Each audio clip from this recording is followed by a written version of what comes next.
నమస్తే అండి, welcome back to ఎస్ఆర్స్ kitchen. నేను మీ రాణి. టుడే రెసిపీ వచ్చేసి ఎక్స్ట్రా ఆనియన్ పకోడీ. ఇంట్లోనే స్వీట్ షాప్లో లాగా ఈ ఆనియన్ పకోడీని చాలా సులభంగా తయారు చేసుకోవచ్చండి. ఇప్పుడు వర్షాకాలం కదండి, వర్షాకాలంలో వర్షాలు పడుతున్నప్పుడు ఈ పకోడీ చేసుకొని తింటే రుచి అనేది చాలా బాగుంటుంది.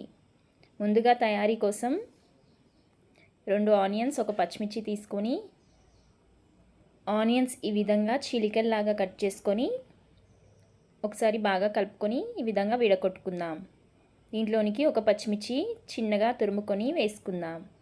దీంట్లోనే 1 టీ స్పూన్ అల్లం వెల్లుల్లి paste, 1/2 teaspoon garam masala, 1 teaspoon ధనియాల పొడి, 1/2 టీ స్పూన్ పసుపు, రుచికి సరిపడా ఉప్పు, 1/2 టీ స్పూన్ కారం,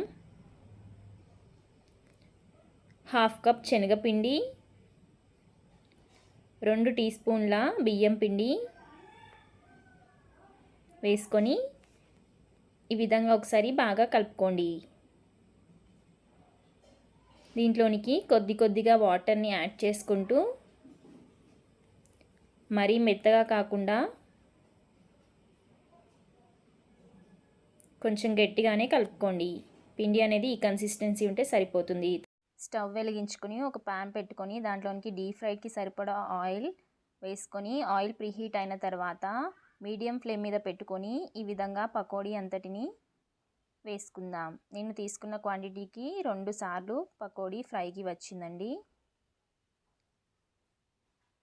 మీడియం నుంచి లో ఫ్లేమ్కి అడ్జస్ట్ చేస్తూ వెంటనే గరిటెతో తిప్పకుండా 1 మినిట్ అలా వదిలేసి తర్వాత గరిటెతో ఈ విధంగా గోల్డెన్ బ్రౌన్ కలర్ వచ్చేంత వరకు ఫ్రై చేసుకుందాం. చూడండి, ఈ కలర్ వచ్చిన తర్వాత మంటని లో ఫ్లేమ్లోకి టర్న్ చేసుకొని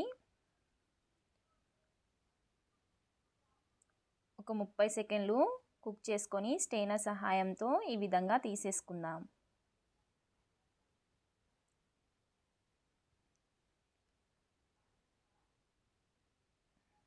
అలాగే ఇంకో రౌండ్ కూడా వేసుకొని వాటిని కూడా ఫ్రై చేసుకొని